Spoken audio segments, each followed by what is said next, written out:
News Weekly. What's going on, everybody? Welcome back to another Batman News Weekly. This is episode 135 in year 3, and it is another one of those weeks where there's not much to talk about, ladies and gentlemen, but we got a bunch of viewer questions, we got some comics, and we're still going to be talking about the Batman.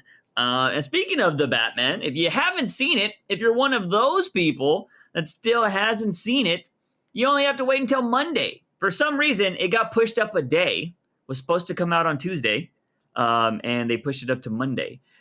What is this fascination with Tuesdays being the days to update and release everything? Like, is that like? I think it's always been the thing. So when I was a kid, and I'm sure you remember this also, and it's still kind of a thing. So movie releases are on Tuesday, comic releases are on Wednesday. Mm-hmm.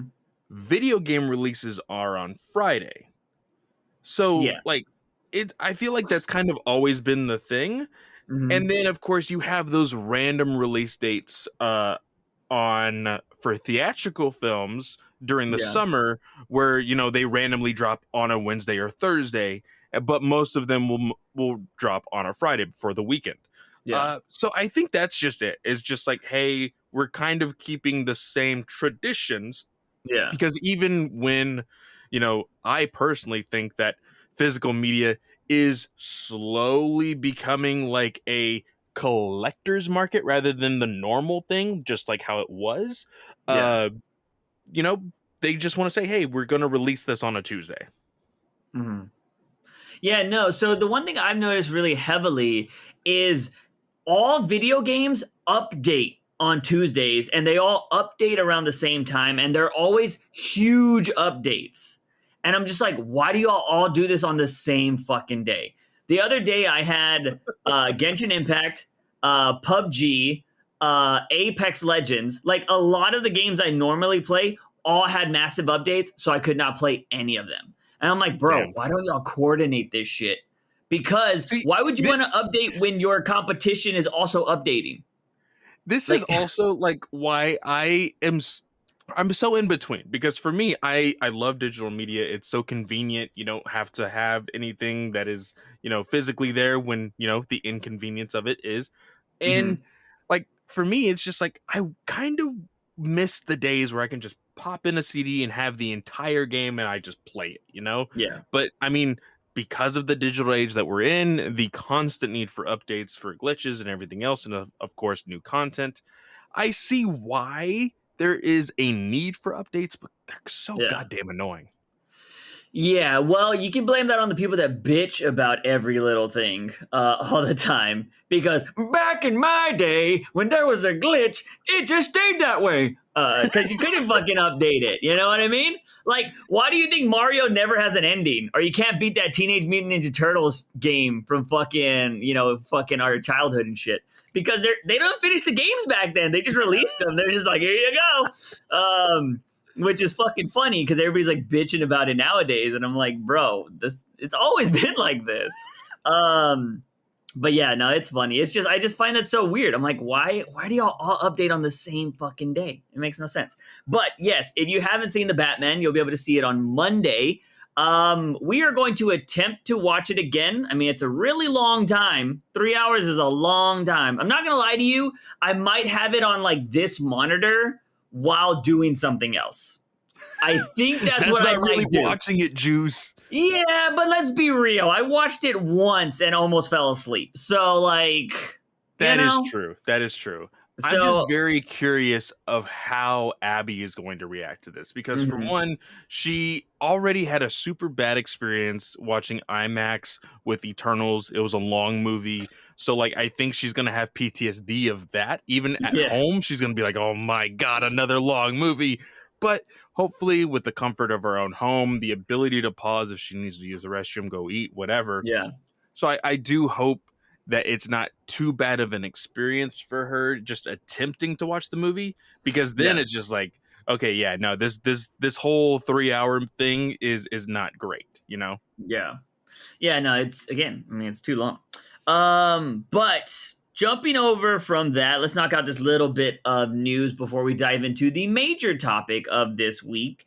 And Webtoons, you're saying they are expanding their reach when it comes to DC, correct? Yeah, which I will say I fell off of the Wayne Family Adventures. Mm-hmm. I eventually want to get back to it. I really do. But they're expanding their DC stories as far as Webtoons. It looks like Red Hood is going to have his own story in there. Now, as far as what that entails, I'm not entirely sure. Let me see here. Trying to see if they actually have some sort of description here. It says right now that it's no secret that Wayne Family Adventures is one of the favorite comics currently running. I hope this is a quote tweet, I think, or a quote of some sort. It says DC Comics and Webtoons has just announced an expansion of their partnership that started last September with Batman Wayne Family Adventures. They will be released 3 new titles within the DC universe, standing with Vixen, New York City, and followed by Red Hood Outlaws. So that is interesting because a lot of people have said, and this actually comes from a question that we are going to be answering later, Red Hood needs something more. I did like the inclusion of the Outlaws in New 52. There was a weird dynamic with Roy and Starfire and Red Hood and like the kind of throuple that they were, in some areas of that story. But then when it transformed into... Was it a throuple or was it her just hooking up with both of them? I think they made her really slutty in New 52. They did. And then they adjusted near the end of New 52. Yeah. But I think it was just like the way they were treating her as like her alien species. Yeah.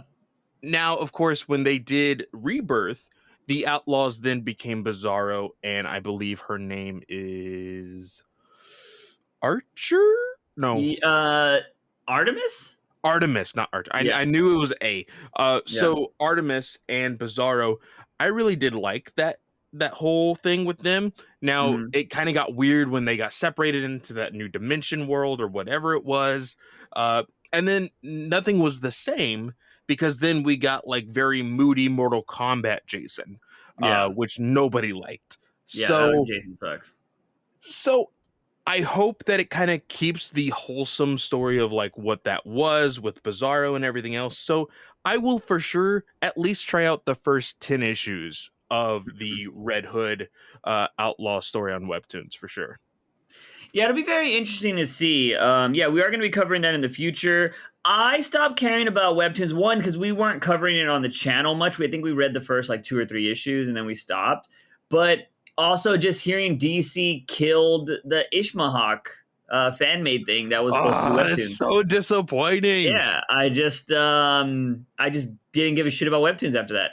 Because like, even if it wasn't a real official thing, why don't you go in there and make it an official thing? Like, be like, hey, let us see what you have, and we'll sponsor this with Webtoons, and you'll release it. Like, as long as they, if even if they had like adult things in there, they'll be like, can you take that out? Like, we just don't want that in there. It doesn't fit the brand. You know? It sucks because just like when we were covering it when it first happened, it's I feel like it definitely is the fact that it's like, oh, this looks way too good. Yeah. It looks way too professional. You can't do it. Yeah. Like, why? Yeah, I mean, it probably would have rivaled shitty CW at the moment. Because some of the stuff I've been seeing from this season of The Flash looks awful. Oh, yeah. No, I actually posted this in the Discord.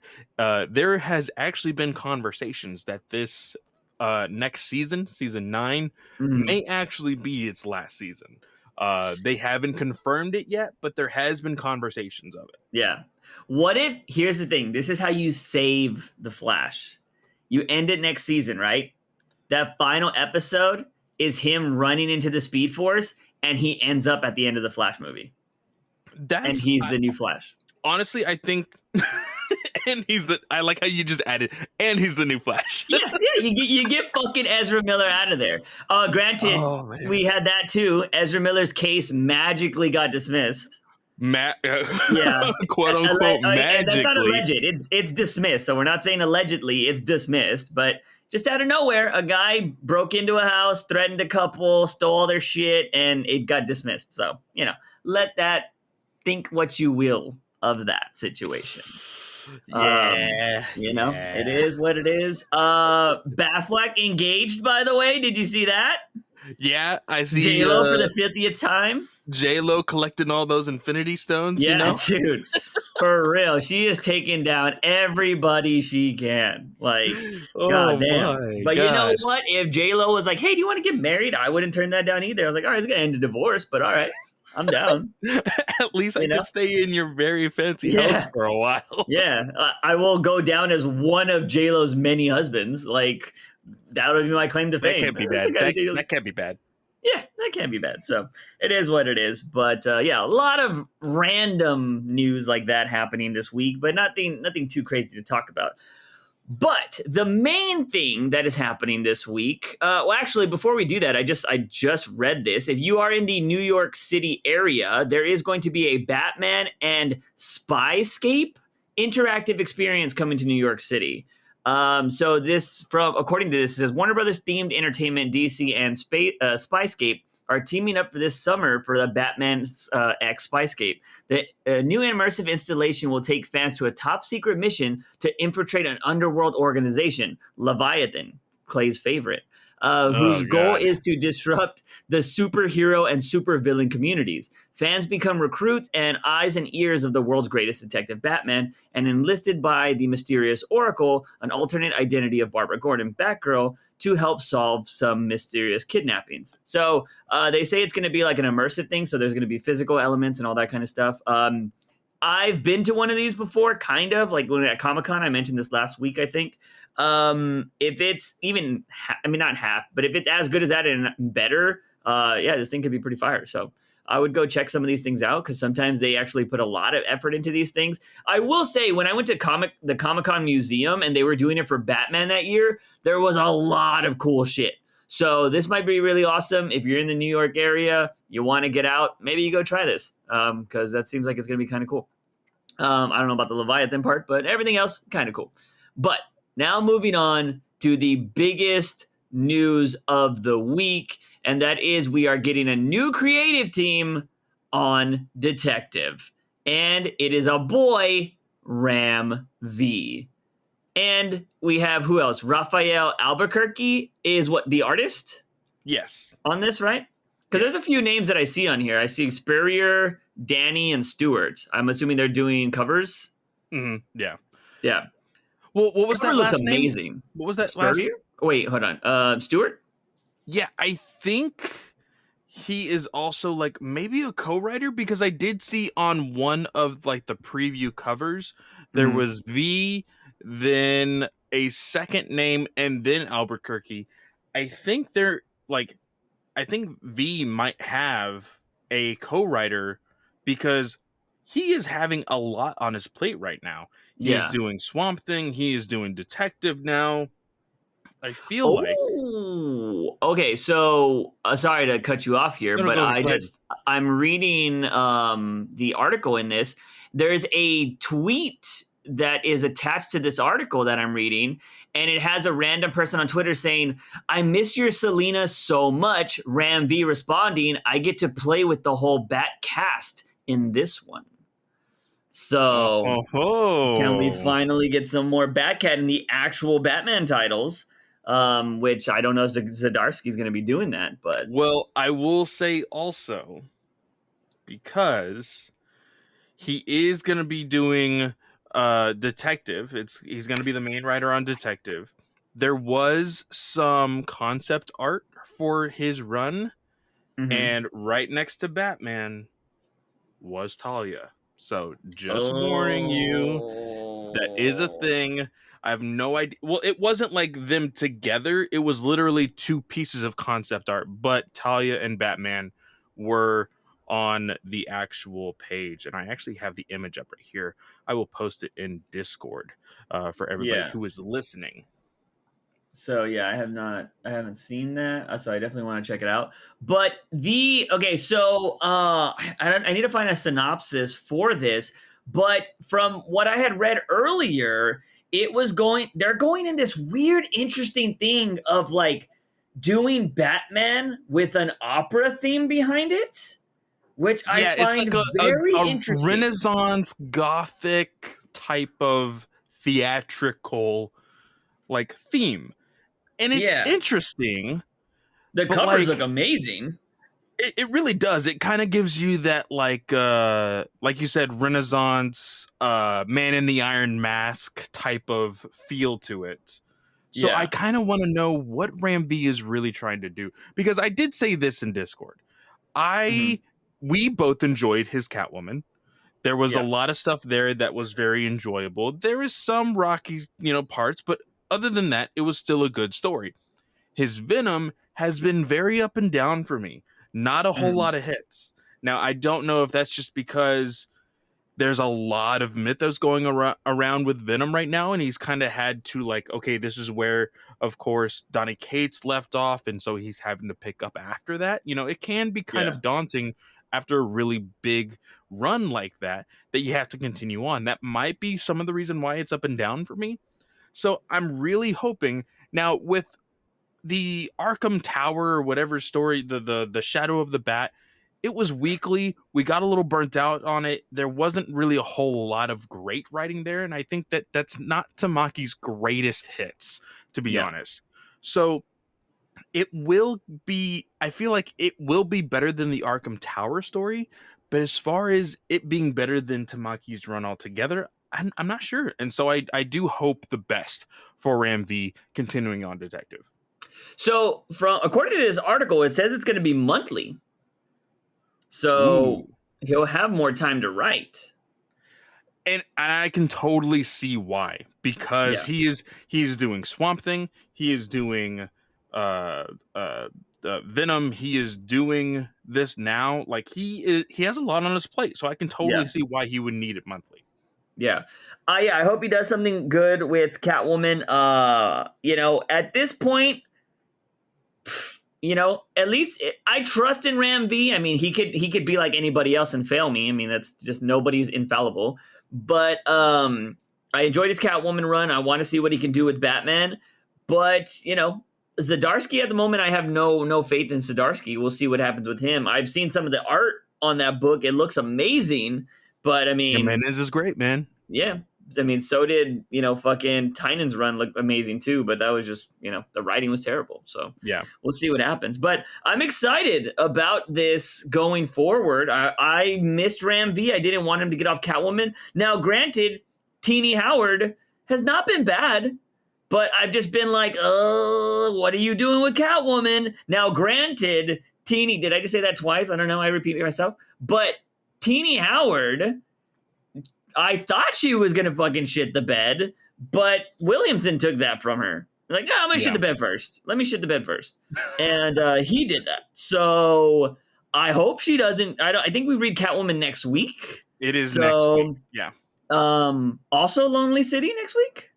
Also Lonely City. Now, I will say, because of what I have to do with the review copies and everything else, I have taken a peek at both Catwoman and Lonely City. Mm. I cannot wait to read Lonely City, man. I will also say, I thought that was only 3 issues. There's a 4th issue coming out.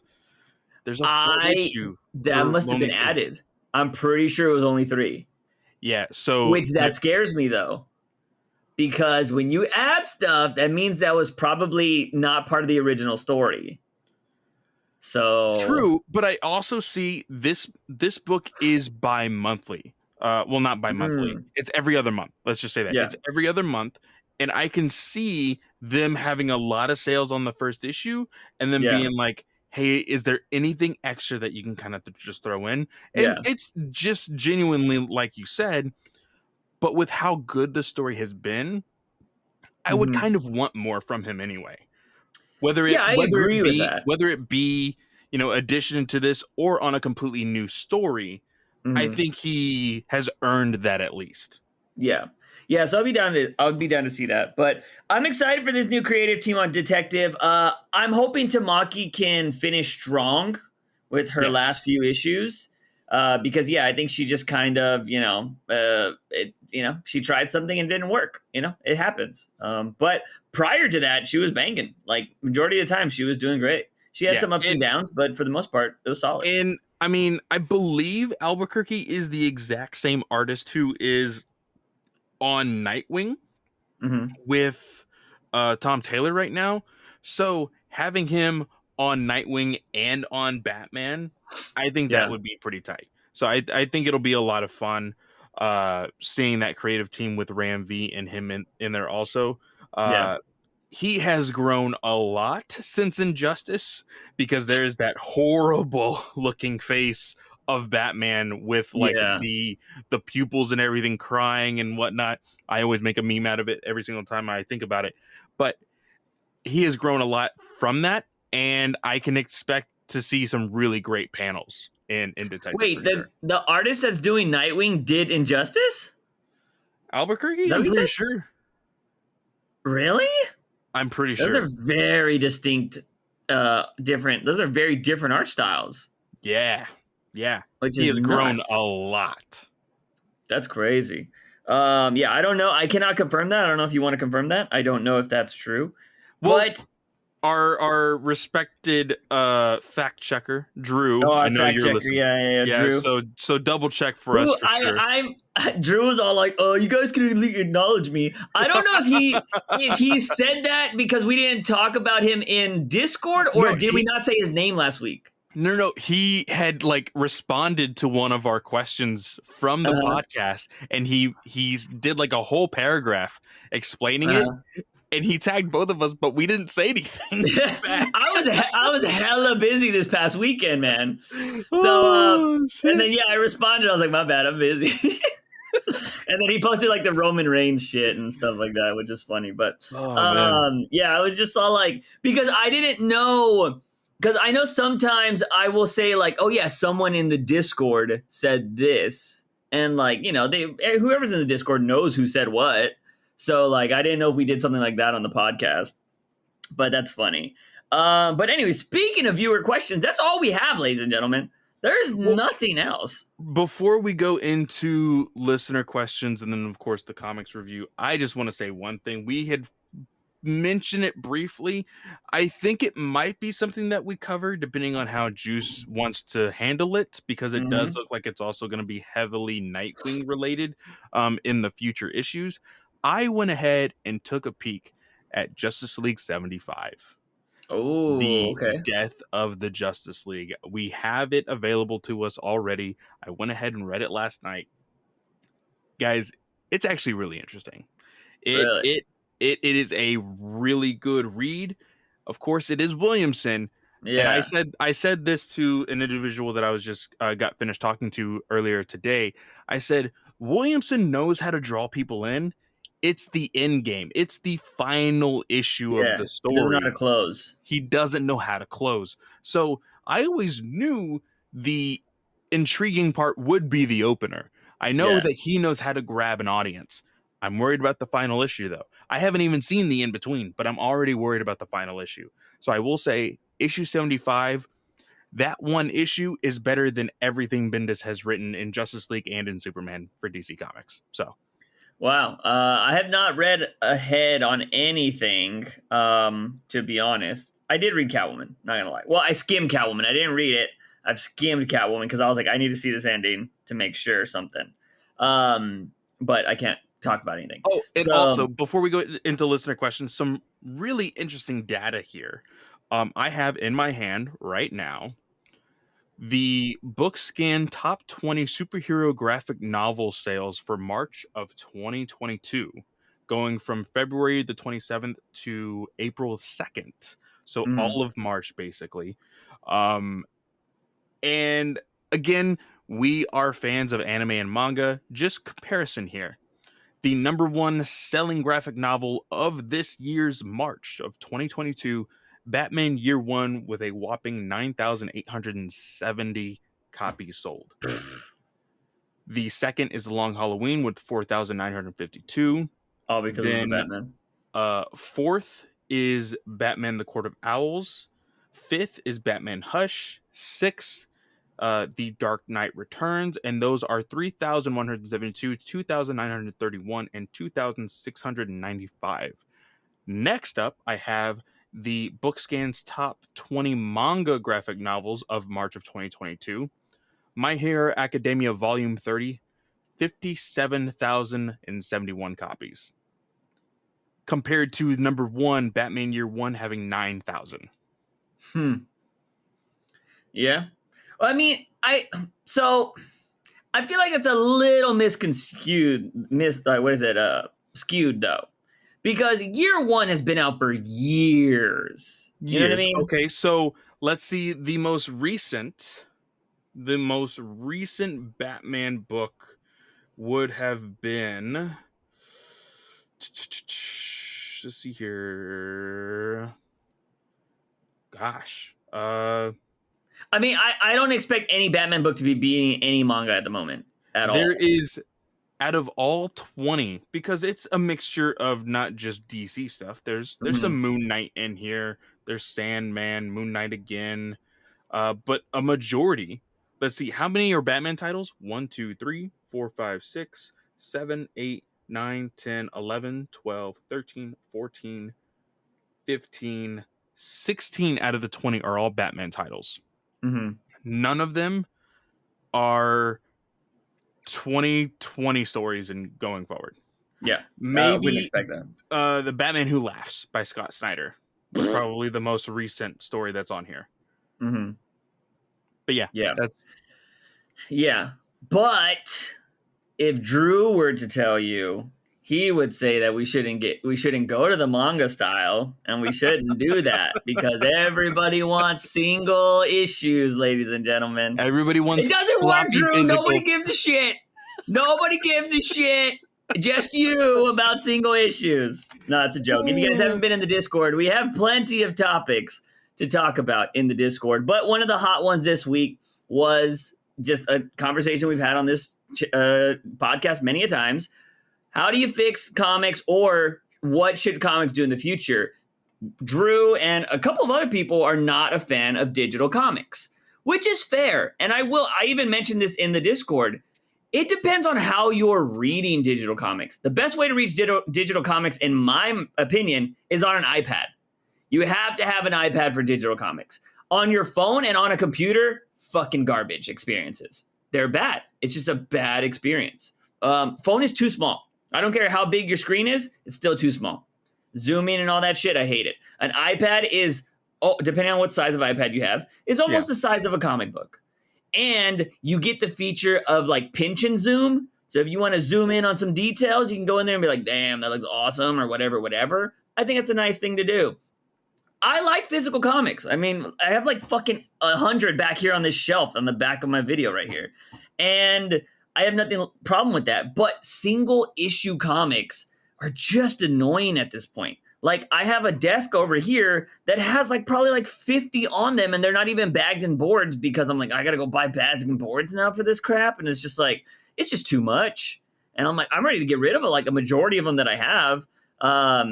And yeah, man, I don't know. I think Clay mentioned that you should probably do digital and for X amount of issues until you can make a trade or a paperback or whatever. Yeah.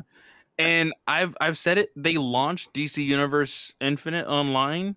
You use that as your, hey, we're still gonna drop weekly books.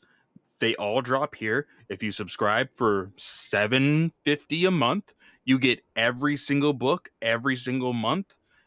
And then if you want it physically, you have to wait for the trade.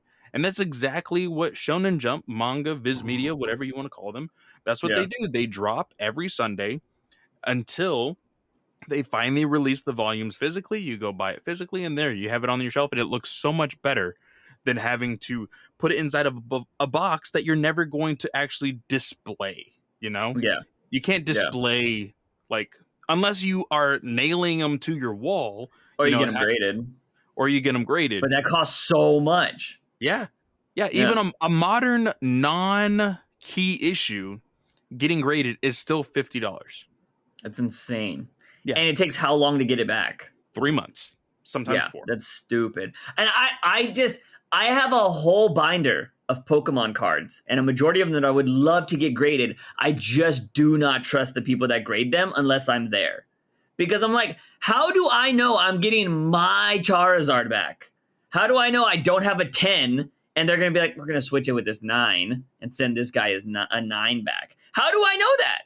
Like, there's no way to confirm that. And people are like, oh, well, we take really good photos. I'm like, you can alter that shit. Like, come on, man. Like, I'm like, you have you cannot tell me that it takes 3 months to do that. There should be a store that you could go to. Like, you can book an appointment and be like, hey, you're gonna come here. It's gonna take an hour, X amount of time. You can bring X amount of items. You have to say that, and then fucking they do it in person. That way you know it's your shit.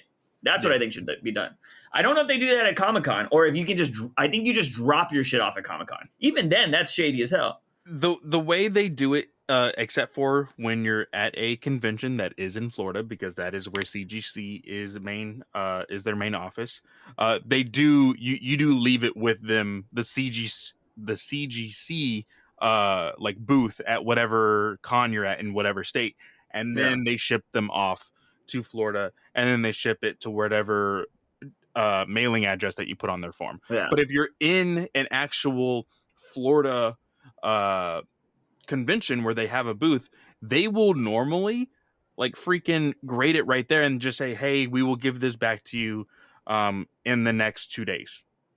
Because they are like, hey, these are the ones that are being paid for this convention, or if we have a conversation, we can mail it out to them. Whatever. Yeah. But they will have grading sometimes at the actual Florida conventions. Yeah, I think that's the only way I'll ever get them graded. Because I'm not opposed to selling any of those that are really worth something. If they are, I don't know if they are. But I mean, some of them are fucking in. Like, I literally, the day I got my Charizard, it was one of my birthday parties. My parents bought me a whole box, and I was like, yeah. And I had some friends there, and I was fucking opening up all of them, dude. It was literally Charlie and the Chocolate Factory golden ticket moment. I opened that shit up, and I was like, oh! And I ran out of my house. I ran out to the backyard where everybody was fucking jumping on the trampoline, and my parents were there. I was like, I got Charizard! And my mom, I remember my mom, put it in a case. Like, my mom doesn't know shit about Pokemon, but like, she was like, go put it in a case. Immediately put it in a slip and then put it in a hard case. And it's been in there forever. Have never taken it out. That's awesome. So, yeah. Fucking ridiculous, but it was literally Charlie and the Chocolate Factory moment. It was awesome. But moving on to viewer questions. Let's hit up YouTube first, because again, some of you have been subscribing to the YouTube. I really appreciate it. We're currently at 80 subs. If you are not subscribed to the YouTube channel, go subscribe so we can get to that 100 subscriber mark. But what are our first questions that we have on the YouTube? Red Hood didn't say anything on YouTube. He was just like, he called my reaction to me shitting on Williamson because of that dastardly deed that he did last week. So, Raphael says, hello, I'm not surprised what happened in Batman 122 because, as I said before, I already saw it coming. Now it has become a legal vacuum where cheating or whatever will be put into the balance, and I think it is very silly because the difference between them is not physical or due to the person. The discussion has always been moral and if they should never get out of that. I put the responsibility for all of this on the publisher, on Tynan, and on this you will disagree with, Juice, but it's totally cool. I also put the responsibility on Ram V because he agreed to this year out dice roll. They or one of them should have dealt more firmly with the statue or of the status of the relationship, and that never happened in my opinion. This doesn't mean that he's a bad writer. In fact, I think he's one of the best in DC. And he has recently named a writer for he's been named as Detective Comics. We just talked about that. He totally deserves it. He has great handling of the Catwoman character as well as the couple, but like I said before, he was involved in the decision and now the gap is much wider because of it. Question. Do you have any gadgets in your imagination for Batman? I made a stupid jokey one 2 podcasts ago that he should have like an inflatable balloon in his arsenal, like in his belt, because we saw in that one Batman comic he kicked people off of a subway train and they fell like 3 or 4 stories. It's like he should have something that he can just throw down and it goes bloop, you know what I mean, and it pops and it out and saves they them. survive him. I think Oh something man. ridiculous like that. Yeah. I'm sure if I really thought about it, I can come up with some really cool Batman gadgets. But sometimes, like, Batman gadgets just need to be practical and like, oh, this is how you save somebody, or this is what you do, or whatever. I would go with that as mine. So I feel like it probably has been done before, and I'm surprised I haven't seen it recently. Where the hell is like his like Batman hologram to like mm-hmm. to like be like, oh, I'm here, but I'm not here, Yeah, Like, of course, it's like it's DC Comics. You can kind of bend the truth as far as how far along technology is, and I mean, we've yeah. seen some ridiculous shit in all of comics recently. So Dick Grayson is literally put on Bruce Wayne's face, but with yes, technology. Yeah, exactly. So I'm surprised he doesn't use like hologram technology. yeah. You know? I'm surprised he doesn't use that mask to change his face more. If Dick Grayson does it, like he goes more practical, which is Yeah, weird yeah. sometimes. Like just use that device if it's that great, you know what I mean? So I thought that was cool. But I do kind of want to hit on what he said about the Ram V stuff. I I think if Ram V was writing Batman, I don't think he would have done that because Ram V showed that he's a really good writer when it's like, all right, this is what I have to do. This is what I've been giving. This is what I'm going to do. That's why I'm interested to see what he's going to do on Detective because it seems like he's going to have more pull now. Maybe he's second fiddle to Zdarsky. I don't know if that's going to be the case, but I feel like Tynan came in there and he was like, I can't beat Tom King, so I'm just going to write my own thing. We found out later that seems like he was working week to week because he didn't have a contract or whatever it was. So he was kind of just making shit up. But I don't know, man. I wouldn't hold that against Ram V as much because I have heard the comic industry is kind of shit. And like, if you're getting the chance, like if somebody tells you, hey, we want you to write this character and that's going to be your big break. I'm not saying this was Ram V's big break, but if you get anywhere near the Bat family, people consider that really good. And this was his chance. And then, they're like, oh, yeah, but, the main Batman writer doesn't want Batman or Catwoman to be together. So you kind of have to make a story out of that. This is where I've always said this on this podcast. This is when the term creative writing comes into effect. And Ram V did a good story with what he was given. You know what I mean? And he had that one issue with Batman that showed up like for that little moment. And she was like, I got to do this on my own or whatever. And he was like, okay, whatever, And he also had, if I'm not mistaken, he confronted that one cop guy, right? Like, are you trying to get close to Selena? Like Batman was like, bitch, because I'll fuck you up, dude. Like, you know what I mean? Yeah. So that was still good. So I don't think he had any say in being able to control that. And I think I feel like comics is probably still one of those industries where if you speak up when you don't have a lot of clout, you're going to get buried. It feels like the wrestling industry to me. As much as they want to be like, yeah, we're the best. I feel like, or we're progressive. I'm pretty sure they're still like, it's all about who you know and what you've done. You know what I mean? For sure. And I don't think Ram V had that clout at the time. So he had to do what he kind of do. And Tynan had Daddy Snyder to back him up. You know what I mean? So he could do whatever he wanted. So, yep. But yeah, so there's that. And then what else? Do we have any more on YouTube? Yes, we have one from Ivan Jr. Quick question. What's something you hated at first, but now you like? It's that's not that bad. Well, it says here, hold on. What's like something for Batman? What's something you hated at first, but now you're like, it's not that bad. I guess, I mean, Batman related. This is the Batman podcast. So, I can't really think of anything. I'm trying to think of a book that I hated and then went back to say, it's actually not that bad. Oh, you know what? Recently, because Juice convinced me to read it, Long Halloween. Oh yeah. That's for Clay. I I don't know if I've ever had that experience with a comic book. To be honest, I've had the experience a lot in life because I will tell you, I am somebody that usually does judge something at face value at first because I think that's just a human thing to do. But I Yeah. try to understand it, I try to get to know it, and if I don't like it, then I don't like it. But for instance, I thought Lady Gaga was stupid when she came onto the scene. I was like, "Who is this bitch?" I was like, "She's dumb over here trying to like fucking do all this art bullshit." I started listening to her music and like finding out about her story and shit. I was like, this girl's dope. I like her. She's dope. And so like that, something like that. I feel like there was a show that I thought was stupid. Oh, Final Fantasy is my best one ever. Final Fantasy 8. I had remember playing. I mean, this was in middle school when I played it for the first time.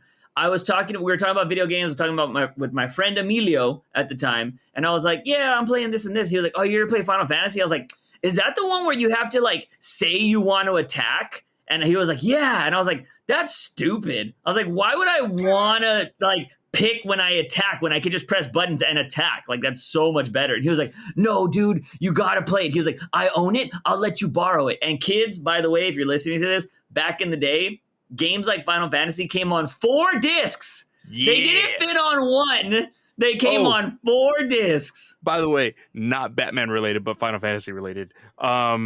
We got recently, I didn't even know this, the NVIDIA leak that was a while back or whatever, that basically said that Kingdom Hearts 4 was going to be released, which that actually got announced like this past weekend. But there was another leak information on that NVIDIA leak that everybody's now assuming, oh, well, since Kingdom Hearts 4 came out, that means that it's legit and there should be one more thing coming soon. Final Fantasy IX Remake was on that list. I'll believe it when I see it. That's all I'm going to say. I saw that too. I'll believe it when I see it. But if I get to play a Squall in upgraded graphics again, yes. when they have that school battle, like that is the fucking greatest. It's the and best. If I get to sit there and play the card game again, I'll do that. And if they remake 10, it's fucking over. I'm playing fucking Blitzball all day, every day. Don't give a shit. All my streams, Blitzball forever. Like, the Final Fantasy has some of the best mini games that they've ever done. Like, they're just great. Yeah. But anyways, Final Fantasy was something that I thought was stupid, and I played it and absolutely fell in love. So, yeah, I have that kind of personality. I think it's just because, like, and that's why I tell everybody nowadays, like fuck what Clay says, fuck what I say. Go watch and experience something for yourself. Read it for yourself. Watch it for yourself.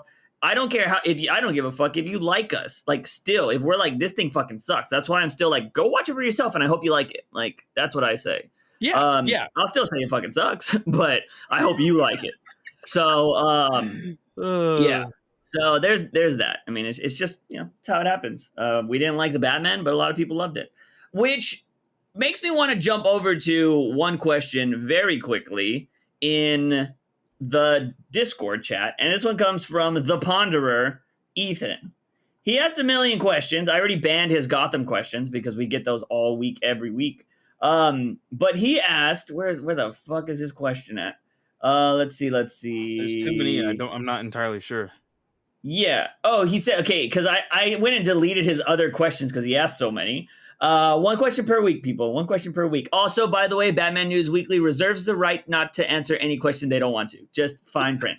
But I am going to answer this question. He says, how would you fix Matt Reeves' Batman universe? And here's the thing. You don't. We just didn't like it. That's it. Yeah. It made over $700 million.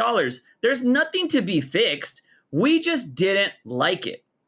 So the Matt Reeves universe is the Matt Reeves universe. It's exactly what he wanted it to be. There's nothing to fix. There's nothing to fix in the Nolan universe. Could we sit here and be like, the fighting could have been better, he shouldn't have, thrown Ra's al Ghul off? Yeah, we can have those criticisms, but that was the Nolan universe. It's what it's meant to be. You know what I mean?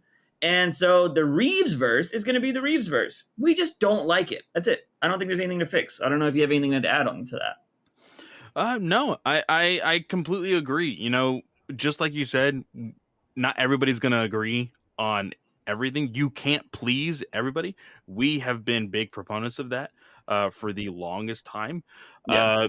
And I was a big judge on Long Halloween. And I was like, no, I'm not going to read it. I'm not going to read it. Art looks horrible. I'm not going to read it. I'm not going to read it. And Juice was like, it's probably one of my favorite Batman stories. It's freaking amazing. You should read it. I was like, nah, I think I'm okay. And then, of course, there's a freaking Halloween special. And it's like, shit, I have to read it now. And I actually liked it. So, and for us, even with Harley Quinn and the Birds of Prey and Emancipation of One Harley Quinn, we did not think it was great. And then we watched it a second time, and it was a much better film. And again, we blame that on the experience in the theater, but still, like, it still showed that we could change our minds compared to what we were. It was better than our original viewing, because like I think there's still a lot of things wrong with it, a lot. Yes. But it was better than our first viewing, is what it's like. Is how I like to phrase it, because I feel like people are like, you really thought that was a good film, bro? I'm like, whoa, calm down. Okay, calm down. All right, I get it. Well, there's a lot of things I didn't like. Compared to the box office, Sonic 1 was a lot better than Harley Quinn. Man. So the first question is from Drew. How do we feel about bags of milk? Actually, Nevik sent before. Oh, yeah. Just FYI for anybody listening to the podcast, try to get your questions in after Clay drops his normal weekly thing, because you might get missed. I drop my question for listener questions on Wednesday around noon Central Standard Time, but I will drop it on Wednesday, the day before we record, so that way everything will be right there near the bottom of that channel on Discord, so we can just easily scroll through it and we can read through them. But you are right. Nevik did ask a question for us. He says, question for the next podcast. What you think about the new comic logo, Batman 125 and onward, for reference? So he did post a picture here that was pre 700 back before New 52.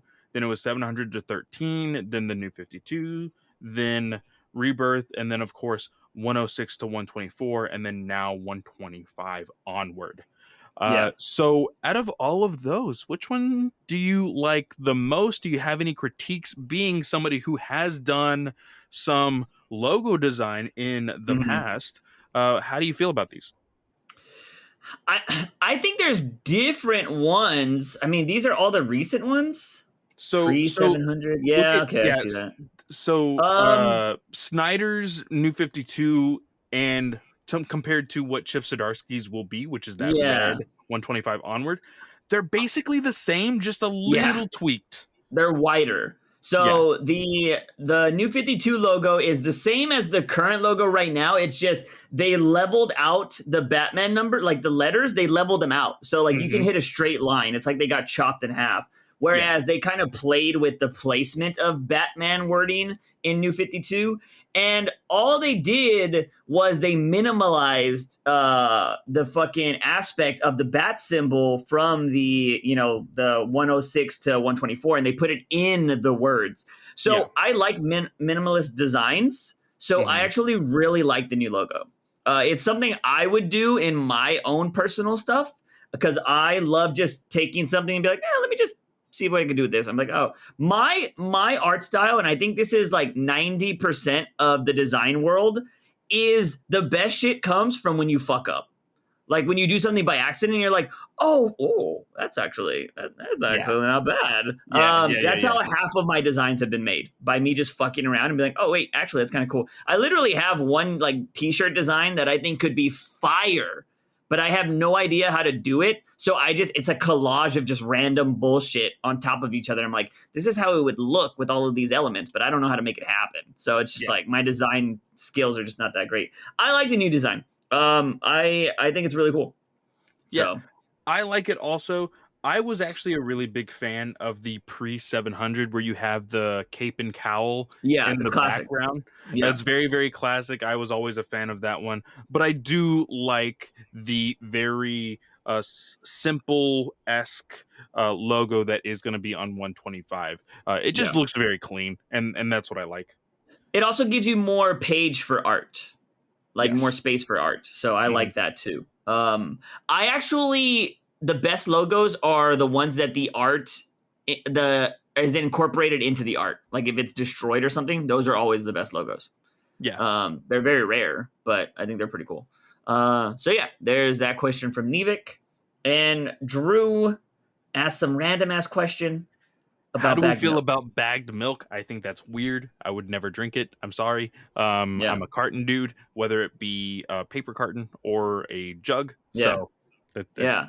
You're fucking weird, Canada. Get out of here. it's weird. Plastic bags are bad for the environment. We can But recycle cartons. I do like the second question because it was actually something that I dropped in the comics manga channel earlier this week. Screen Rant did a article about Red Hood, and this Yeah. question comes from Red Hood in regards to that article. It says here, so I've been curious. As we discussed this week, Red Hood doesn't really have a villain. Screen Rant at least thinks it was. Well, wait. Screen Rant, in parentheses, at least I think it was them. Yes, it was. Said Peacemaker should be the villain of Red Hood, which is stupid.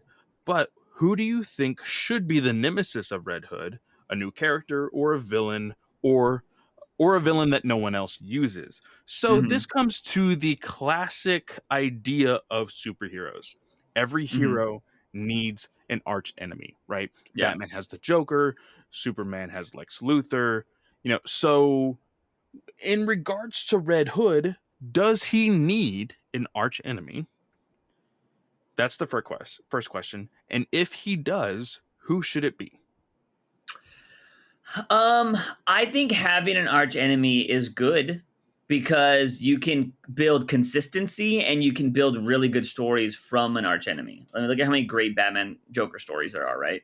Yeah. But I mentioned this and we're seeing it play out now. I said the idea of having KG Beast be Nightwing's new main nemesis because he tried to kill him, and his main mission now is to kill Nightwing. It's a Yeah. really good story, something to really go off. Now, granted, I think there's a lot of people that'll be like, no, Blockbuster should always be his main villain, which is fair. I understand that. But I can tell you personally, I don't fucking know a go-to story of Nightwing versus Blockbuster. But I have that Nightwing being shot by KGBs ingrained into my head, and it'll Yeah. forever be there. So I think that's just more impactful personally. Being a Blockbuster fan means you are a 90s comic book reader, to be completely honest. There wasn't a whole lot of stuff with him in New 52, and there just wasn't enough consistency to make a big enough story around Blockbuster in Rebirth. They were getting there, and then things got complicated once Tom King fucking shot Dick Grayson in the head. Yeah. But think about it like this. If you're not a fan of KG Beast being his main nemesis, KG Beast is so villainous. He shot Nightwing in the head, almost killed him, and he created Rick Grayson. How villainous is that? That we had to suffer through X amount of issues of Rick Grayson because of KG Beast. I don't think anybody in the DC universe has done anything as dastardly. So I mean, Bendis did all that shit with Superman, so I can't say. Yeah, I mean, maybe. And John, he But aged up John. To be fair, well, I mean, some people already hated Bendis leaving Marvel, right? The thing is, we liked Jurgens. We thought Jurgens was a good writer, and we still got Rick Grayson. So Rick Grayson literally corrupted a good writer. So Yeah, Bendis was kind of Garbo already. That is true. I think it's more powerful. So in regards to this question, let me give you guys a little bit of an insight. So Screen Rant did this article saying that Peacemaker should be the nemesis of Red Hood. And the article said it was stupid, or you thought it was stupid? I thought it was stupid, but the article made the argument that Peacemaker should be Red Hood's nemesis because they were basically the exact same character. Being on the line of like, hey, we're doing good, but we're still going to kill people. Yeah. And then Red Hood's like, hey, I'm not going to use guns, while Peacemaker still uses guns. Yeah. That's basically the argument. It's like, oh, Red Hood should now see Peacemaker as this vile, disgusting human being because he thinks he's doing good, but he's actually killing people. Yeah. And I'm like, that's not a big enough argument to be like, oh, he's my arch enemy.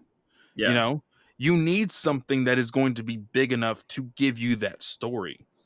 Like you said, with Nightwing and KG Beast, that is a big enough story to be like, oh, I am this great assassin, and people in my homeland are now making fun of me because I didn't kill the person that I was set to kill. I have to prove myself as the greatest assassin, so I have to kill Dick Grayson. That is he has poisoned the name of KG Beast, and of course he's going to take that personally, and he's going to drive that home until he finally kills him. Yeah. Almost like a Kraven the Hunter to Spider-Man. Yeah. I do like that. Whenever it comes to Red Hood, I still kind of think Joker can be that enemy. But at the same time, when I think of Red Hood, there's only 2 stories that I think of. And I shared this article with my podcast friend group, and somebody said something very, very interesting. And I want to know if you can agree with this. He said, "Are they Tom King haters? Because then I don't agree." No. They're not Tom King haters.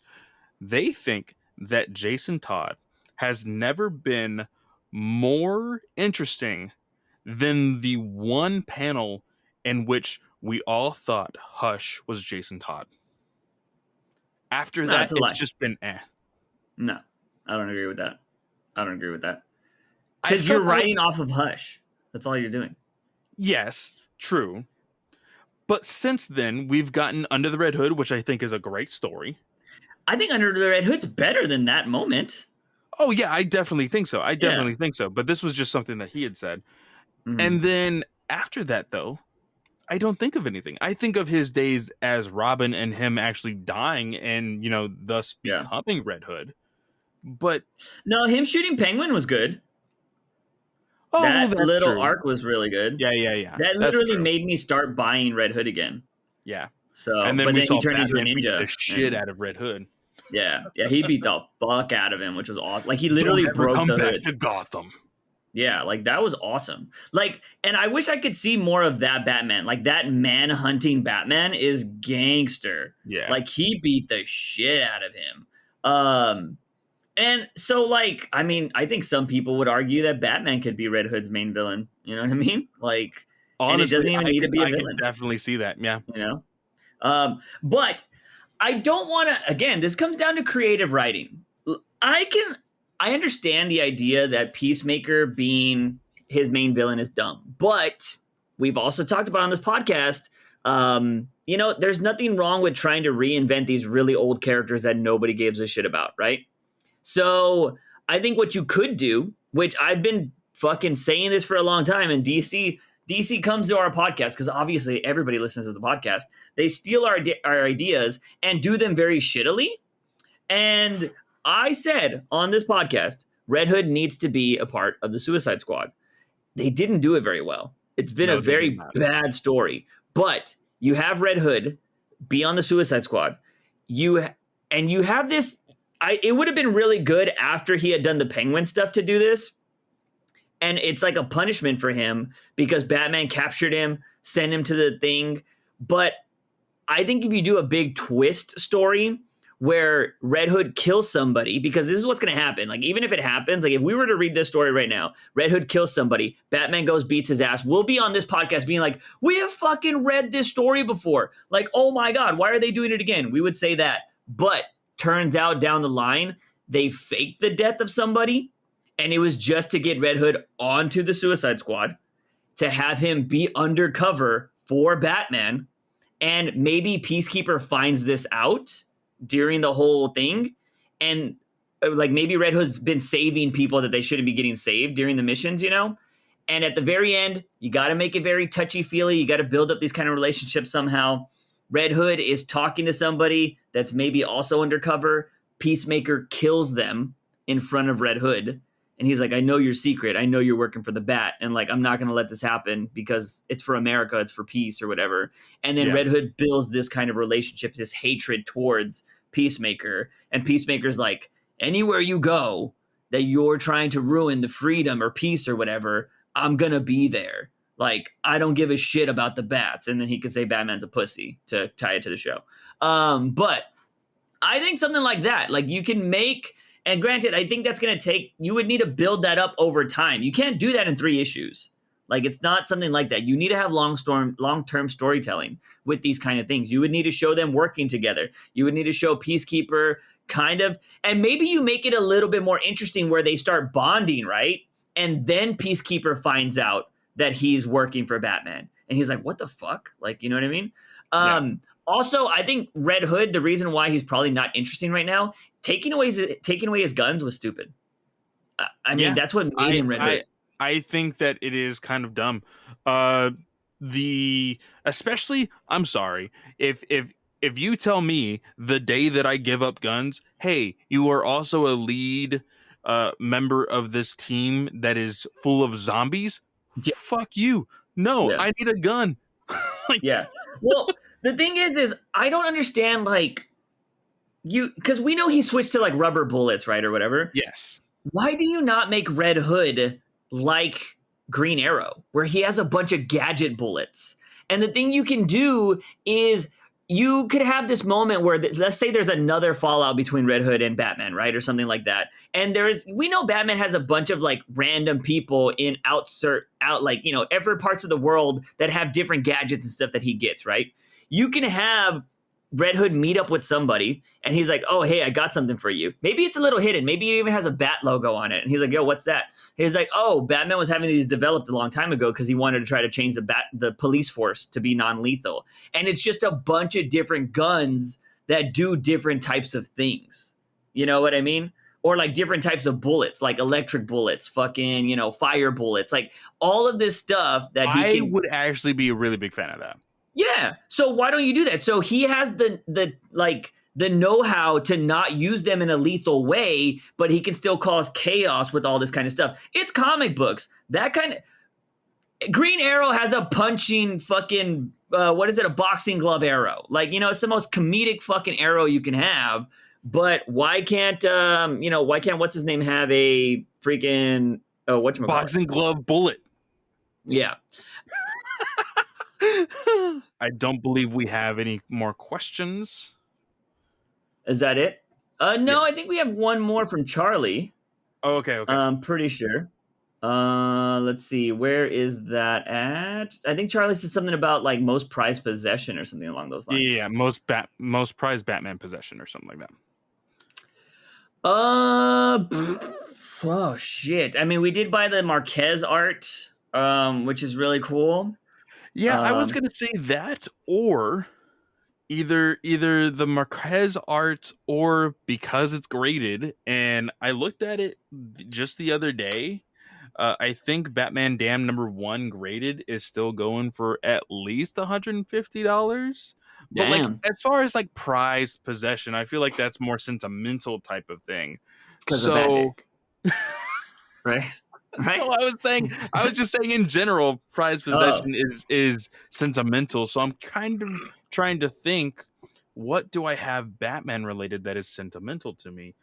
And I honestly don't think I have anything. I have a print. It sucks because it's just like a FedEx copy, you know, kind of thing. That's a massive like print of Batman, a Jim Lee Batman that's signed by Jim Lee that I got at Comic-Con. Because we went to the DC Universe event, or the DC Universe like boat party, and I got to meet Jim Lee, got a photo with him, and he signed that, which is really cool. But I also have like I don't know where it's at. But I have the second ever, which it sucks because it's the second one, sketch of fucking Arkham Knight from Brandon. Oh, that's right. Yeah. You had the little card thing, right? The little sketch card. Yeah. So I have the second, because nobody was asking for Arkham Knight. And I was like, I do Arkham Knight. And he's like, oh, this is the second person that's ever asked for this. So I was like, oh, nice. Nice. So now, it's not a prized possession whatsoever, but only you would understand this reference. I still have that Batman pop. Yeah. Okay. Nice. Oh, you can tell that story. That story is fucking hilarious. It's so fucking funny. So at a time, me and Juice did work together. And we had this like this white elephant like Christmas thing that we did. Yeah. And So we all draw names or whatever. I was lucky enough to get Juice, so I was like, okay, I know exactly what to get him. Yeah. But Juice didn't get my name. Some other guy did. And he's like, oh shit, what do I get him? So he goes he goes to Juice, right? He went to Yeah. you. And he Yeah, was I'm like, pretty sure. hey man, so I know that you and Clay are like friends or whatever. I got his name for this like whole white elephant gift thing. So like what do I give him? And you're like, oh, he's into like comics and DC and stuff. He collects stuff and whatnot. And so we're giving out these white I'm pretty elephant sure gifts. I told him that you like Superman. I'm pretty sure I said that. Okay, so Yeah. it finally gets to the day where we're exchanging gifts or whatever. I got Juice the I forgot the actual brand, but it's a It's Batman like Hush. Kobobushi, Yeah, Kodobo. Yeah, it's a yeah. Japanese brand. Yeah, I But still have it's it in the case over there. but it's Yeah. a Batman Hush statue Yeah. that has like different heads and stuff. And I was like, It's okay, magnetic cool, too. yeah. So So I got Juice that, and then his name was Michael, really tall dude, long hair and long beard. He's like, "Hey man, I got you this." Oh, well, he's like, I got you something, but it's too big to like just lug around everywhere. I need to, take you out to my car." I was like, yeah. "Holy shit, how much money did he spend?" And so we are walking at the end of work, and he opens his trunk, and Yeah. it's this Hall of Justice Yeah. Batman pop, where Batman is standing on top of the Hall of Justice. That thing sat in my car for a full year. That's awesome. Oh, It dude, I sat fucking in my love it. trunk for a whole year. And I sent the picture to Juice. I was like, did you tell him to give me this? What the fuck?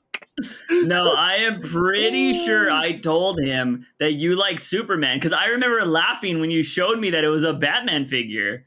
And I was just like, oh my God, dude. That was fucking hilarious. I can't believe you still have that. That's funny. I got rid of So all my pop shit. And it's funny because my friend, for my birthday, sent me a fucking baby Yoda pop. And I'm like, fuck. I was like, I love her. She's great. But I'm like, I'm trying to get rid of these things, man.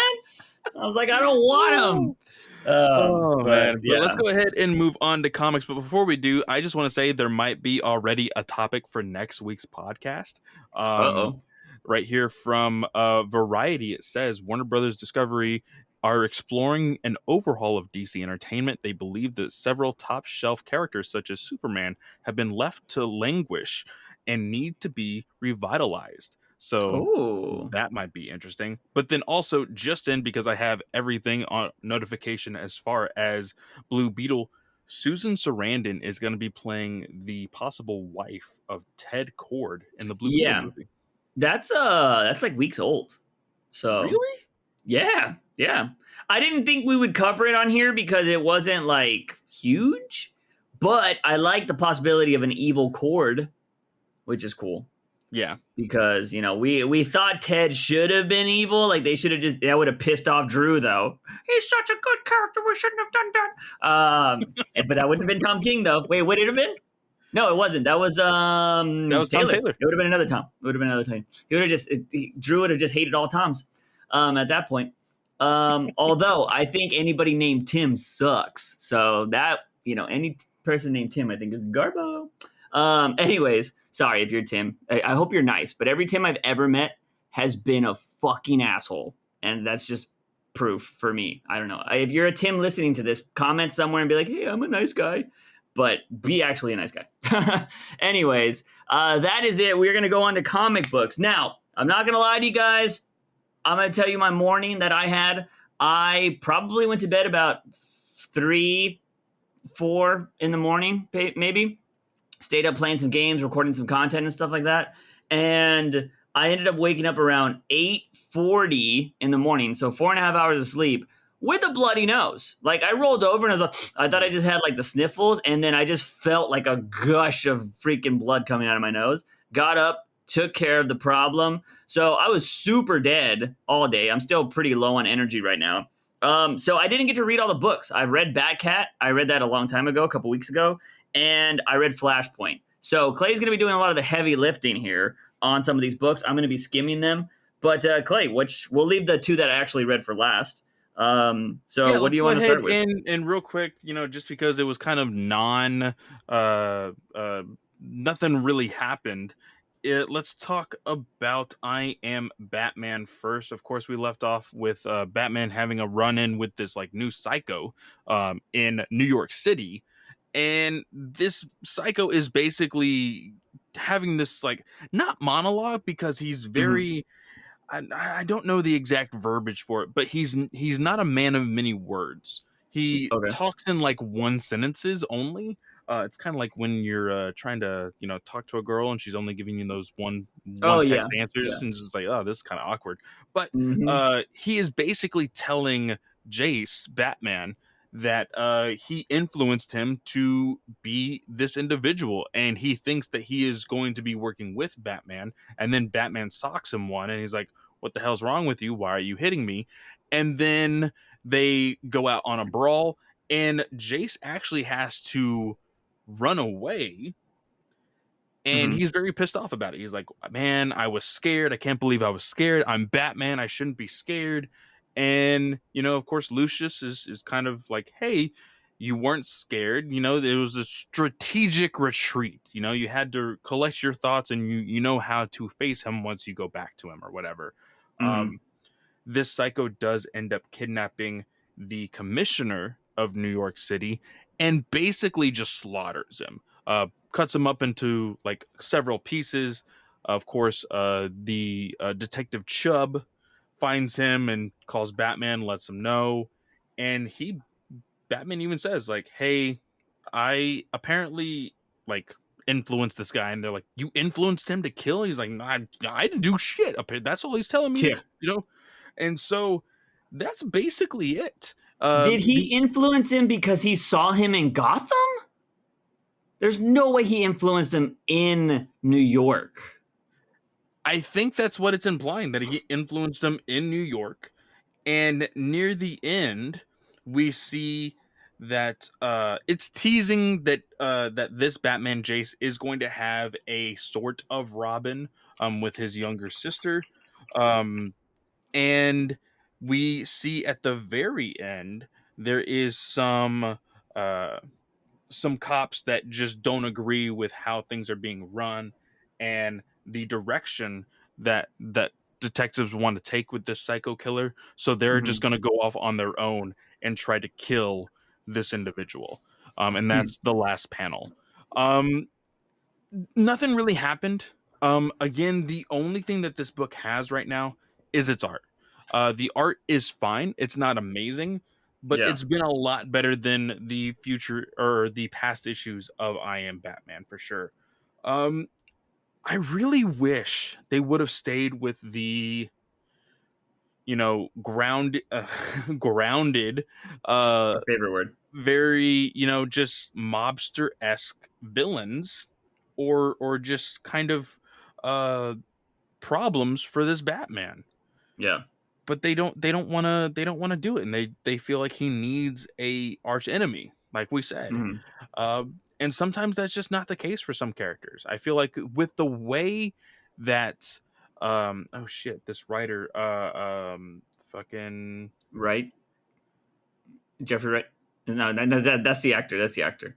yeah, no, Uh, freaking oh shit, yeah, I'm blanking on his name. I'm trying to load the fucking book right now, but it's John not. Ridley. John There you Ridley. go. As the way that John Ridley wants to write Jace, I feel like getting into the weird psychos and the normal aesthetic for Batman is not what Jace needs, Hmm. Even to find him as a character and to find who he is as a Batman, I don't think you need all of this psycho shit. Or maybe you need it in order to downplay the fact that, like, hey, maybe I do just need to stick to the streets, you know? Yeah. He So, should. I think the best way, if you are going to roll with two Batmans, make them completely different. Make one that does fight the supernatural and the crazy, and make one that just fights on the streets. Like, why wouldn't you?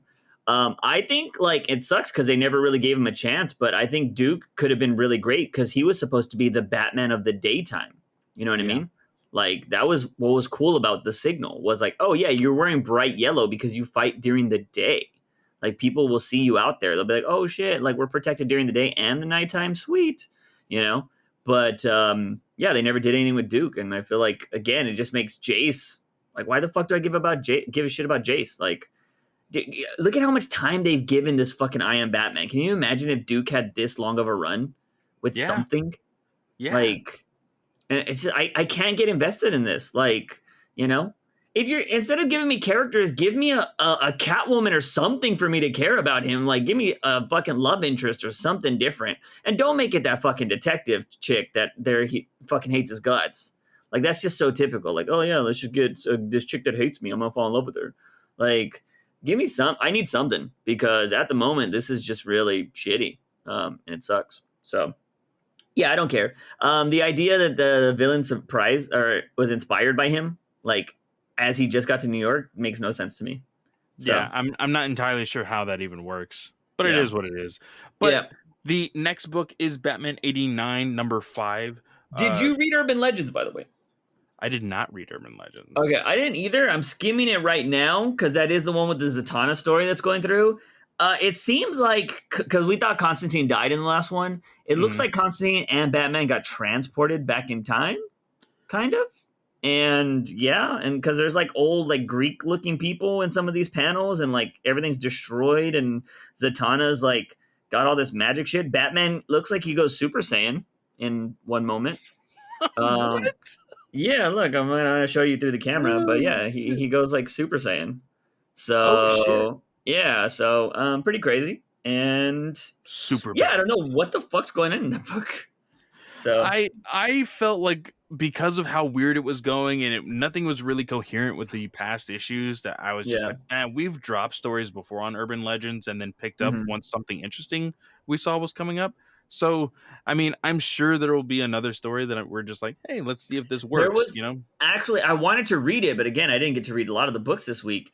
Is there was a Batman question story in Urban Legends that I Oh, thought could have been really interesting. Yeah, really? it was the second book.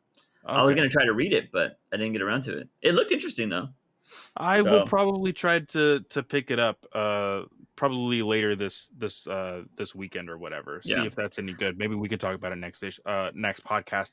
But Batman 89 I told you over text, this also not a whole lot happening until the very end. hmm Basically, of course, Two-Face is still unhinged. She's trying to figure things out. We kind of see those influences over like the multiverse and everything else with his other personality, which we kind of thought was a little weird with hmm how they were playing it with this story. But of course, they need to attach it to something that is a little bit more comic booky because of course this is a comic book compared to the movie. hmm So we were like, okay, we can kind of see how this works. It does play out very well in this kind of setting. But the story here is Barbara and Gordon. They are, they talk in the middle of this and they're like, hey, you just need to be careful what we're going to do about Two-Face. What's the end game for him? Are we trying to get him treatment? Are we arresting him? What's going on? Barbara seems to be very much on the side of, hey, he is still considered the uh, the DA. We just need to get him help. He could be just infected with his face or whatever. It could be some sort of mass or whatever. So Yeah. she's trying to just be on the side of Harvey Dent. While Gordon seems to be the one that's like, hey, we actually need to like take him in, ask him for questions, and possibly, send him off to jail because he has killed people. Um, but ultimately, what ends up happening is he ends up taking Gordon, Two Face, kidnaps Gordon after he like attempted to like shoot up the entire GCPD, uh, and Batman was able to actually put a tracker on Gordon, who actually somehow finds it and then puts it on Two Face. They hmm were able to see that Two-Face and Barbara are meeting up at a park. There's a lot of lovey-dovey stuff. But then, in a weird turn of events, Barbara actually wants to arrest Two-Face. So that was hmm a nice twist that I was like, okay, she's not all crazy. She actually knows, hey, she is a proper police officer of GCPD. But the really big twist is Catwoman actually stops Barbara from arresting them because they still need to find Gordon. If they arrest Two-Face, then Gordon could like just be lost somewhere, starving, and then possibly die. Yeah. So they need to find the location of Gordon. And so what they do, Catwoman actually pounces in randomly, stops Barbara, Batman and Robin follow Two-Face. Two-Face actually shoots Gordon 3 times in the gut. God And damn. it actually seems like Gordon is going to die. And Weird that he shot him 3 times. yeah, compared to what he is as Two-Face, you would only think Yeah. 2, but he Yeah. shot him 3 times. And everybody was like, what are you doing? We needed him for leverage or whatever. And he's like, I don't care anymore. And then the very last panel was, well, I do. And it has this awesome freaking shadowy Batman panel at the very end to leave it off for the final issue.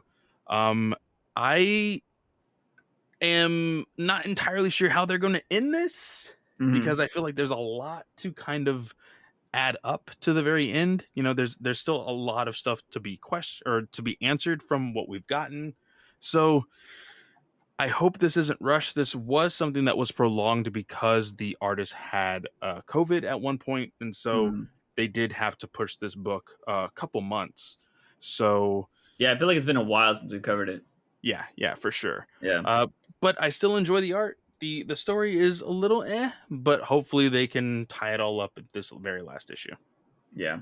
All right, let's move on to one of the books I actually read, which was Flashpoint Beyond. So this takes place in the what we thought was deleted universe of Thomas Wayne Batman. And what did you think about this overall? This story is fucking wild. Yeah. This story is fucking wild because I don't know what the fuck to think about this, dude. Of course, this issue 0 is written by Jeff Johns. Everything else will be written by, oh shit, I forgot the 2 other writers that are going to be on this. But overall, I actually really enjoyed it. I will also say, because I get other books as review copies and everything else, Jeff Johns has another indie comic coming out later this year. I think he's actually making the move to more indie stuff, and he's not sticking to DC, which is really weird. I mean, he's still got Joker 2 coming out, or 3 Jokers 2 and something else, I believe. Yeah. Volume 3 of Earth 1 or some shit. But I think he's more sticking to how Tom King is writing, and is just like, hey, quote unquote out of continuity graphic novel type stories, instead of just like, hey, ongoing titles or miniseries and things like that. So that's very interesting with that. But going on with this Flashpoint Batman, this was crazy. Jeff Johns was able to play with every single thing that this Thomas Wayne Flashpoint Batman has been involved in, including Tom King's run, including Joshua Williamson's Justice League Incarnate, and what's going on into like moving forward to what it gives like small little teases to the Dark Crisis. Like, he is playing in the sandbox of the DC universe. Yeah. And it still makes sense. And at the same time, I'm like, what the fuck is going on? It's when Jeff Johnson comes in and does stuff like this, it's just like all the shit that has already been on like Tynan and Williamson and these people that cannot incorporate like what Tom King did or people before them did. It just adds more shit to the pile. Because you got Jeff Johns, somebody who doesn't write regularly over here, still keeping up with all of the titles, or at least doing research and finding out, like, okay, I'm going to do everything with Thomas Wayne. He actually went to Tom King's run. Let me go read Tom King's run. Let me go read what Joshua Williamson did. Like, he's reading all of these things and incorporating them in just small lines. Like, he's not showing anything. He's just mentioning it. And it automatically ties it all together. And I'm like, that is how you continue stories. It's not like, I have to do my own thing and I got to be super... Look, you can do your own thing. Just pay homage to the past writer that was just there and make sense of that story. You know what I mean? So yeah, I thought that was really cool. Like when I saw the Tom King stuff mentioned, I was like, oh shit. Because he was like, yeah, I went to go try to change my son, but I found out that he was a better Batman. And like, it can't work. Like, I thought that was awesome. But what did you think? Like, there's a mystery here. which I really enjoy. Yeah, so the mystery is because you haven't read Justice League Incarnate, and Mm-mm. spoilers for the last issue of Justice League Incarnate, which is the lead-in into Dark Crisis. Darkseid Mm. hits Thomas Wayne Batman with Omega beams, and Mm. essentially there is no body left, like there Okay. was with Final Crisis Batman, Bruce Wayne. Yeah. This looks like Thomas Wayne is freaking disintegrated. It looks like Mm. he is dead. And I'm like, what the fuck is going on? And he even mentions it. Where am I? What am I doing here? Wait, is this my world? The vibrations of this world feel like my own. This feels like home. He's like, oh, Yeah. wait, it is. Wait, time must have been reset. I'm like, everything must have been fixed. Let's go see my wife and kid. Wait, where's Thomas? What's going on? And he starts Mm. to pick up the clues and he's like, oh, wait, it's not fixed. We need to get Barry Allen. Let's go fix this. And Yeah. holy shit, I was not expecting this. So he gets Barry Allen, and he's like, Barry, I know this is make me sound like a madman or whatever, but you just need to come with me. He sedates him. He pushes him up against a window, sedates him, and all of a sudden they're on top of the very tallest building in Gotham. Yeah. And he's like, don't worry, just trust me, everything will be fine. You're going to save the universe, not just this world. You're going to save the multiverse. And Barry Allen's like, you're fucking insane, man. What the fuck are you doing? Get me out of here. Yeah. And out of nowhere, the chemicals crack, they break. And Thomas is like, oh shit, hold on, I need those, unless he's going to. And then lightning strikes him Yeah. and kills Barry Allen. That was awesome. No chemicals fell on him. There is no magical solution to like how he was made into the Flash. He was just struck by lightning, dead. Yeah. And Thomas Wayne is like, well, fuck, what do I do? Like Yeah. somebody intentionally broke those flasks. Let's find out what's happening. Then it goes on. We learn that the DA, Harvey Dent, is out to try to kill Thomas Wayne because, well, he's trying to get him imprisoned Mm-hmm. because of an incident that happened with a very familiar name of Harvey Dent's wife, and his daughter and all of this other stuff. Like Yeah. it has a lot of lingering little Easter eggs. That's like, oh, okay, of course, this is Flashpoint universe, so everything's going to be a little different, but the same. We get a small tease of Psycho Pirate in there also. He Yeah. knows. He's like, oh, wait, Thomas, where's Bruce? He's Batman, blah, blah, blah, blah. Like, Mm-hmm. he's saying these things. Of course, that's what Psycho Pirate does. That's who he is. So there's a small tease of that. So I'm sure we will see Batman run into Psycho Pirate to, probably fix all of this, but who knows. But then we see an Atlantean, Mm-hmm. a part of Aquaman's whole regime, and Aquaman gave orders to this Atlantean, hey, you need to kill Barry Allen because we can't have him meddling with all of this other stuff. And then you're like, what the fuck, how does Aquaman know about the multiverse and the possibility of the Flash with Barry Allen? Yeah. Like, what the fuck And is it that? kind of gives off the vibe that Aquaman wants to stay in this universe because he's winning. Like Yeah, he's but like, destroying everybody. how, like, again, you're like, how the fuck does he even know? But Yeah. then when we see the incident with Harvey Dent and how he, like, his car got blown up or whatever, for a Mm-hmm. split second, we see a yellow flash, like a yellow, like, blur, and then we see the wings of a cowl. And so you gotta know, it's gotta be Reverse Flash. Yeah. It's either Reverse Flash or Professor Zoom. This was a very interesting book. This was a Yeah. very interesting book for sure. Yeah, because we didn't even cover the part where Batman is with Mime and Marionette trying to get Yeah, like in the main universe, yeah. like trying to figure something out, and it's like, what the fuck is going on? I was Yeah, surprised when I saw Mime and Marionette. I was like, "Oh shit, we haven't seen them since Watchmen." yeah. Since the Doomsday Clock. Doomsday Clock thing. So I was like, Yeah, I didn't think they were going to bring those characters back, but they did. And I'm actually yeah. kind of glad that they are staying in DC's continuity. And I do feel like some people are going to be kind of curious about what's happening because they're like, that doesn't seem like a Batman thing to do to try to use something to bring his father back. You know what I mean? Because he Mhm. could have just used Lazarus Pit or he could have done anything else like that. And like Batman's really against that. So they're kind of curious, like, why would you do that? But then at the very end of the book, we get this elf kind of type character who is saying that he is part of the Time Masters, right? I Yes, know with nothing about this. Are these new characters? Are they old? no, Time Never heard of them. Masters are a very classic thing in DC Comics. You may have heard the name Rip Hunter, of course, in the Yeah. DC Legends. He is a Time Master as well. Oh yeah, no shit. Yeah, yeah. Okay, Yeah, that makes sense. so we are probably going to see him. And for people who don't know, because I just recently, because of my comics reading challenge of 2022, I recently read 52, the Hmm. weekly book that was coming out pre New 52 and pre Infinite Crisis and all of that.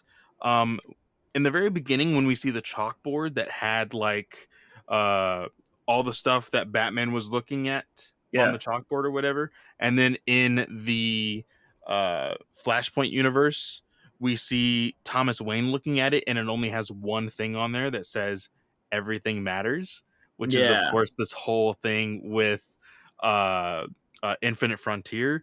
And he's Hmm. like, "That's bullshit," and he like Yeah. freaking breaks the Yeah. glass on it or whatever. And like, I don't know You if think that that's was. Jeff Johns kind of like poking at everything that's been happening in DC? I think it does. I think Yeah. it does a little bit. But in 52, the weekly event, there was a big mystery going on with the entire story. And it Hmm. started out with a chalkboard with a whole bunch of stuff written on there. So it is an homage to that. I do think that this Mm. is a way. And again, it's kind of sad that, everything that's surrounding Jeff Johns is surrounding him, Yeah. because we see here that he's a good writer Yeah. and he knows these characters. He knows that there is some sort of trajectory that you could go on to fix what a continuity should be. And I think that's what DC did. They're like, "Hey, Jeff Johns, can you give us a starting point so we can move forward?" And he's essentially, I think, doing that with this book. Yeah. Yeah, no, man. I was intrigued. I was just like, what is going on? So I'm ready to read the rest of this, but I don't like the idea that Johns isn't writing all of it. I So that think worries me. He probably wrote out the whole story. He's just not doing the dialogue. he probably did outlines for the Yeah. entire series, and then dialogue is going to be with other people. So we will see how all that goes. But our last book is one that Drew was very interested in our opinions in. Yeah, I find this funny because he's like, I can't wait for you guys to review Batcat. I can't follow this shit. I stopped reading it since issue 2. I was gonna read the whole collection at once, but I usually skim them. I couldn't follow issue 11. All I know is I hate all of them. I don't remember seeing Dick in previous issues. I have no idea why Helena hates him. Now, Because one, you've only read 2 issues. yeah, come on, bro. You answered your own question there. And two, everybody and their mom knows you can't skim a Tom King book. No, Like, you can't. you have to read it. You cannot skim it, especially something that takes place in 3 different eras. You can't Yes. skim this shit. You have to read it. But yeah, if you stop reading at issue 2, of course you haven't seen Dick Grayson. But he has been in here. Now, overall thoughts on this, because I'm curious if you were gonna like this book or not. This was, I don't know if Drew legitimately attempted to read this issue, Mm-hmm. because with his reaction, I thought he actually read it. Yeah. Because again, really weird, because I feel like there were some reveals throughout the series. 11 is usually the big, like, oh shit Yeah. issue. There Yeah. wasn't an oh shit moment here until the very end. Yeah. I agree. And through everything else, it was kind of just like filler. There was just like, hey, we're trying to just fill the pages until this moment, it didn't really feel like the rest of the book, in the sense of like, hey, we're going to tell you important story beats that make you feel like, hey, I know why they're telling these 3 different stories. Mm-hmm. This issue was more of like, hey, we're kind of just throwing this in here and throwing this in here and throwing this here. All right, now Drea comes in, freaking Phantasm. Let's see what she's got. And then it Mm-hmm. finally hits that moment, and you're like, oh, um, it just felt like, because for one, if people haven't known, because we talked about it before, you read the ending of this book, and then Tom King's like, hey, by the way, wedding issue next issue. Yeah. And it's like, okay, like, Yeah. you end on a very depressing, sad note, and then wedding issue, I guess you know, but it just doesn't feel like it meshes well with the fluidity of the book. So I'm interested to hear how you really felt when reading this also. So Helena doesn't hate Dick Grayson. Like, I want to make that clear here. The thing about this is Helena has become her father. And just like her father, Selena Kyle has just this weird control over her. But instead of it being a lover, it's a mother. And so there is this one instance where if you were reading the books, you know that Dick Grayson is a detective now, and he is going to take in Selena because Selena has went around. She has killed the Joker. She shredded him up to pieces, put him on a Christmas tree, did all of this kind of shit, right? And Dick Grayson is like, I'm just trying to be a good cop. Like, it's the one thing Gotham needs. You know, they don't need more superheroes. I'm here to be a good detective, a cop, or whatever. And he's essentially Gordon now, is what he is. Yeah. And so he's going to always do the good thing, and he's going to try to do the good thing. So he knows Selena murdered somebody. So just like his father figure, Bruce, would, he needs to try to bring them in, right? Like, because even if Selena did something wrong, Bruce would still take her to jail. But he would sometimes let her go if it was like petty theft or whatever she was doing. Yeah. But he has definitely sent her to jail. And so Dick Grayson trying to do the same thing. But we saw in the last issue that I'm pretty sure we talked about it. We felt like the last issue was a big issue, or it felt like it gave off that big issue kind of vibe. Yeah. And so maybe Tom King just shifted it because he was like, fuck, I have to end on the wedding. So, you know, that maybe that's the kind of thing. But so there was that big issue, that thing. But I actually really like this because there's this one scene where Dick Grayson is in the Batcave and he's looking at the bat suit, just knowing that like Dick Grayson is the only person that should ever take over the cowl. There's nobody else that should wear the cowl besides Dick Grayson. So I love that symbolism there. And she's all like, oh, do you want the cowl, Dick? Like, you know, like, because there's nobody else. All right. It should always be Dick Grayson. I don't give a fuck about Helena. I don't give a fuck about Damian. I don't give a fuck about anybody else. It should always be Dick Grayson. He's the successor. And so I like this thing because, of course, we know we have John, who's in the Discord, who hates Damian Wayne. He's like, he's only interesting because he's going to be the heir to the Batsuit, blah, blah, blah. But Helena has become Batman now, right? Like, that's what she is. She doesn't ever say she doesn't call herself Batwoman. We've never heard her called Batwoman in this. Now, in this series, though, well, technically in the continuity of this series, because it takes place after the annual, annual, she did, however, don the same costume as Kate Kane with the red wig. Oh, yeah. I forgot about that. At one point, she was Batwoman. Yeah. But then, for whatever reason, they decided to give her the actual title of Batman. Yeah. So there's that going on there, right? So Dick is just like, tell me where your mother is. And she's all like, did you, because, so it happens here. He's like, do you want the cow, Dick? Is that what this is? Did I steal it from you? You know what I mean? Kind of like poking fun at that. I think something Damian would also say. So I feel like I'm very surprised we haven't seen Damian. I wish Tom King would have done that. Like, show me where Damian is. Well, but anyway, you have to also realize, because of the relationship, the actual relationship between Dick Grayson and Batman being Yeah. the adopted son of Batman, that makes Helena and Dick Grayson brother and sister. Yeah, So for sure. this is legit kind of like the relationship that would have been with Damian and Dick Grayson. So I do see the similarities here for sure. Yeah. And you do kind of get that attitude also. So I totally get it. Yeah. And she even says, she's like, you're the oldest, I'm the youngest. Maybe this is your legacy. So she's like really going at it that, like, oh, maybe you're just jealous that you want this. And he's like, look, I never doubted him, and I'm certainly never going to doubt you. So he's showing the respect. Like, if Batman thought you were the best for the job, I'm not going to doubt him on this. Like, you Yeah. deserve the cow. So I thought that was really cool. She was like, please, just where is she? And he was like, my mom is right.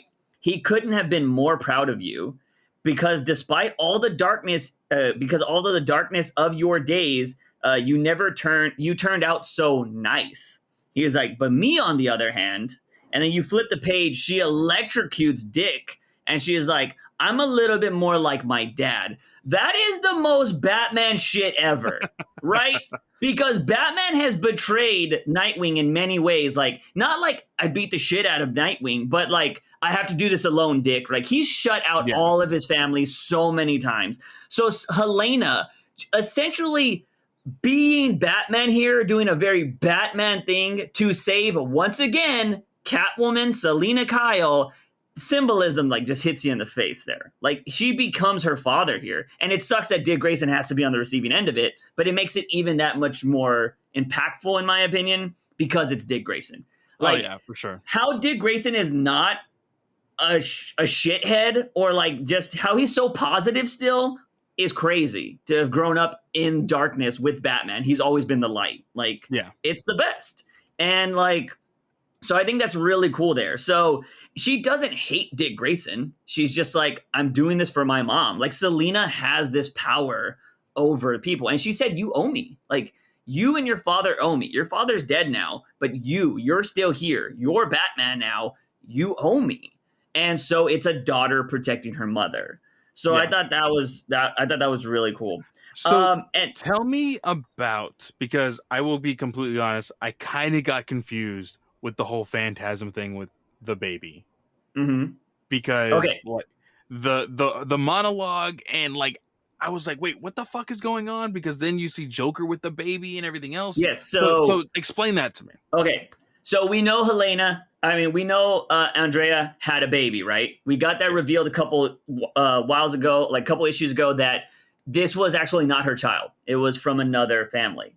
So what ended up happening was, we always know since her inception in Mask of the Phantasm, she wanted to kill the Joker, or the person behind the Joker. They kind of just, Tom King has mentioned that we can't really talk about Joker's past, but we'll just say that Helena's always been going after the Joker, right? So she's always been like, I'm going to kill him. And she's always been trying to do that. So she finally cornered him down to this cabin, and he had a baby. Just like, you never question why Joker has something. He just has shit. You know what I mean? He's like, oh, I just found this on the side of the street, Yeah. And so he has this baby, which, we've seen Joker kill people and fucking kill kids and do all this stuff. So this is not out of the realm that he just stole somebody's kid. And so he's there, and he's all like, oh, you're going to kill me now? And just like he does to Batman and other people, he provides a distraction so he can get away. So he just yeets this baby, and he's all like, fuck this baby. And she, being a mother, being a woman, I should say, not a mother, she tries to protect this baby, right? As much as she's trying to provide justice, she sees a child in danger. She dives for it and saves this baby from hitting the ground, because it probably would have broke its head open or whatever. And she notices Joker's gone, and she's just there caressing this baby. She thinks it was Joker's, or something to do with Joker. She thought maybe this was Joker's child. And, you can assume that maybe Joker said something like that or whatever. And so she doesn't want a Joker child to grow up and be like the Joker. So she takes this kid in as her own. But the long play from Joker, because he knows that she's all about justice and providing out justice, is it finds out the long run is she took a child from parents. So although Joker stole the baby, she kept the baby.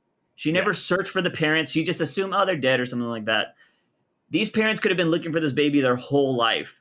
And this baby grew up without its family. She grew up as her own. She thought that Joker was this kid's father. It's why the kid goes and tries to find the Joker, because he's like, that's my dad.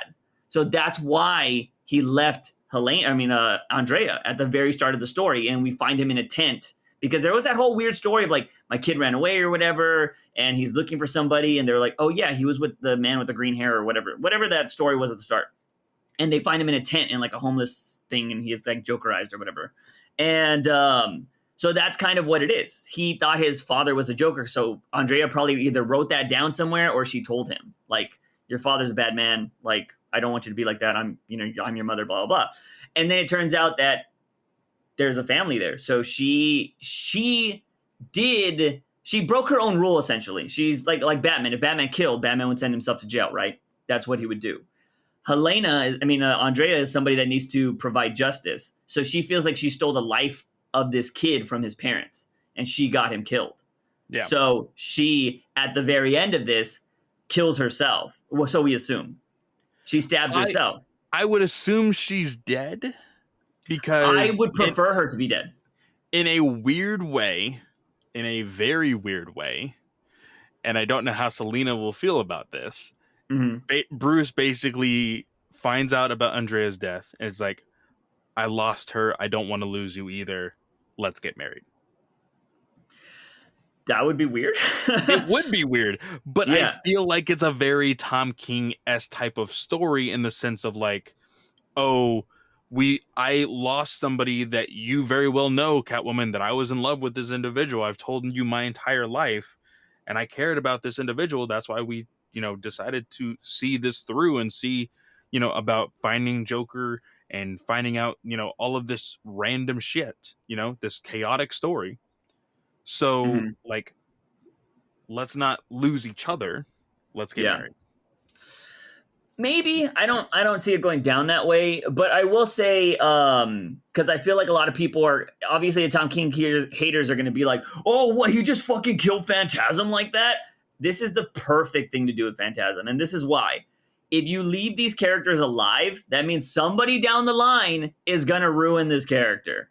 Somebody down the line is going to do something stupid with this character, and Phantasm has been so protected. Tom King brought her into this story. Bringing her in and ending her story, I think, is the best thing to do. And if you're going to talk shit about this, I'm just going to say, we've mentioned it many times on this podcast, there's no problem with creating a character. Granted, Tom King didn't create this character, but this character hasn't been used since the creation as well. There's no problem bringing in a character and ending their story a la like Rosenberg just did. Like, it's the same shit. Like, Phantasm was never used outside of that movie. Tom King brought her into a story, and then her story ends. I have no problem with that. I think that would be really awesome. I don't want to see Phantasm, and I don't need to see Phantasm in any other stories. I don't want her to become the Batman who laughs. You know what I mean? Yeah. Like, I want her, she's got a good comic story, and she's got a good movie story, and that's it. She's just a banger. It's always bangers. I'm down. And I don't have, I like characters that are like, oh, I fucked up. Like, I did something wrong. I go around killing people that fuck up. I need to kill myself. Like, granted, I don't think anybody should do that. But if your moral compass is so big that you're like, I go do this, I think I'm right because I do this, and then you're doing the same shit that you're killing people for, it's a huge contradiction, right? And she takes herself out. Batman wouldn't want that. I mean, you can hear him saying, no, Andrea, no. And yeah, like, I don't know. I had no problem with that. We also, like, there was like the present day stuff or the past stuff. There was some Riddler in there where Selina Kyle kind of like gives Batman hints at where like Riddler's at and like gives it up. She's like, oh, I got a present for you. Actually, I got two. And she, fucking rats out Riddler. And it just shows her helping Batman a lot in this story throughout their like present day, I'm assuming. So I thought that was kind of cool. And like I said, Helena's helping her mother in the future. I enjoyed it, man. And like I said, I'm sure people are going to bitch about this issue, which, I mean, it's every Tom King issue gets bitched about. But I like the idea of Andrea dying. I have no problem with it. I hope she dies. I hope it's not like, oh, she, lived, and she's in a mental hospital. Like, I would be okay with her dead. So same. Yeah. But I enjoyed it, man. I just thought the symbolism between her pulling and fucking up Dick, like, that was awesome. I really enjoyed that. So yeah, read the issues, Drew. It's the best thing you can do, my guy. It's the best thing you can do. Because you're probably, when are we gonna get that issue? Like June? Maybe? Are they gonna do it next month? For the wedding issue. The wedding issue will be next month, yeah. It's gonna be next month, so it's gonna be May. Yeah, so yeah, we'll see what happens. I'm excited to read that. There wasn't a hint at anything wedding though. It was just the cover. So I'm curious. Like, they better actually do it. Like, dude, if there's gonna be so much backlash if it doesn't happen, like, it's gonna be the biggest shitstorm because he came out and said, like, now we do the marriage. Yeah, now we do the marriage. Yeah. Yeah. So I don't know. It'll be very interesting to see what happens. But everybody, that's going to be it. Clay, do you have anything going on this week? This week, over at Star Wars Alliance, I actually did a review over Lego Star Wars The Skywalker Saga. Really fun game. Go check that out. I am just about to record a Ranger Alliance podcast as well. We're going to be talking about the 30th anniversary season, bringing back some old school Mighty Morphin characters to that season. Very, very interesting stuff. That will be available next Monday. And then, of course, on Monday night is DC Alliance, where we will be talking about, like what I had said, coming out of Variety, how they're going to be reworking DC Entertainment in the future. That'll be probably our main topic of the night. Of course, DC Alliance talks more than just Batman, so we will have a little bit more of a bigger discussion and with some other characters. So go check that out as well. Noise. You guys can find me on YouTube. You can find me on Twitter now. You can find me on TikTok. I'm all over the place. Juice from the Box on everything. So if you think I'm on something or you're curious I'm on something, just type that in, see if I'm there. But that's going to be it, ladies and gentlemen. As always, he is Fanboy Clay. I am Juice Wayne. And remember, Batman is awesome.